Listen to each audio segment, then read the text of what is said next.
Proverbs 1, chapter 10. No, my gosh. Verse 10, you guys. I have read my Bible before, I promise. All right, it says, "My son, if sinful men entice you, do not give in to them. If they say, 'Come along with us, let's lie and wait for innocent blood.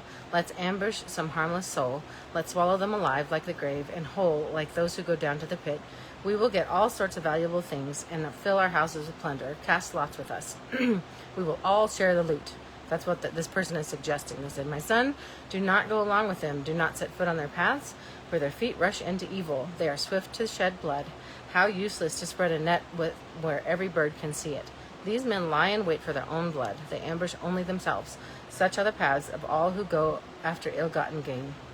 It takes away the life of those who get it." So it's talking about going down the life of sin, going down the path of sin, or, maybe I'll just dip my toe in the sin. Maybe I'll just, play with it a little. It leads to destruction. And that's what it's talking about. Like saying, if somebody's suggesting that, like, go the other way, stay away from that, because they're going down the wrong path that leads to, hell eventually, if they're not saved and all that. And you're going right down there with them. So stay away from it. It's a very clear warning.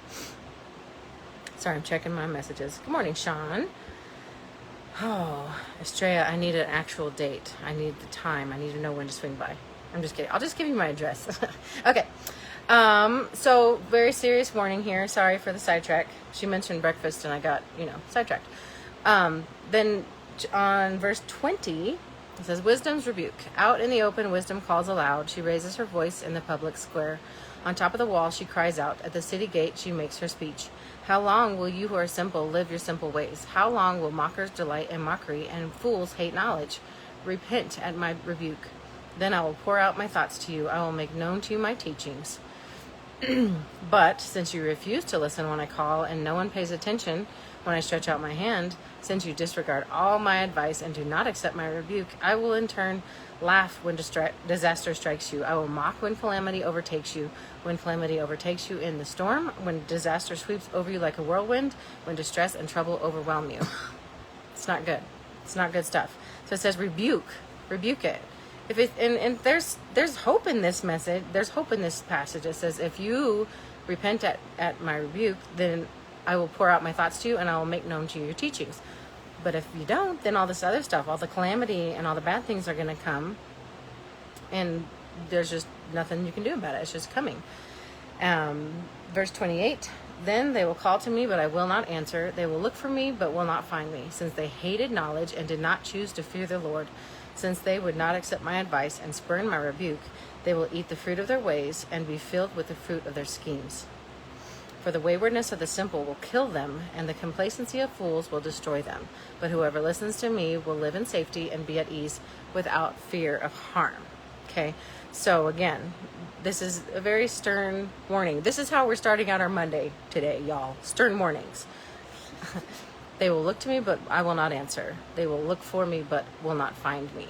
Okay, because you're rejecting it. If you keep rejecting something over and over and over, you can't reject it. Don't reject it. Don't reject the help. Be glad for the help. Ask for the help. And this is talking about wisdom. This is, again, we need to be seeking wisdom with everything that we have. Every morning, God, give me wisdom. And King Solomon that was his big prayer, was that he wanted to be, I almost said wisdomous. He was the most wisdomous. He wanted to have a lot of wisdom, and for a ruler, we want our rulers to have wisdom. We could use a little of that right now.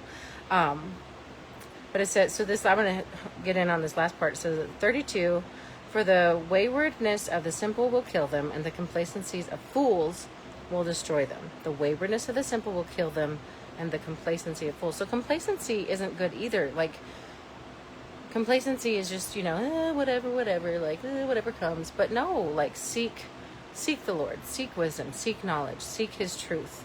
Go after it. Don't go off with people who are not building you up and helping you to stay in your word and follow after God and his teachings. Like, it's very important, because if you stay still, you're going to go backwards. You have to be with all that you have going forwards and working on your relationship with God. It doesn't just happen. It's not osmosis. Spend time with him whatever that looks like for you. Jumping on these lives every day is great. Because usually someone else is here.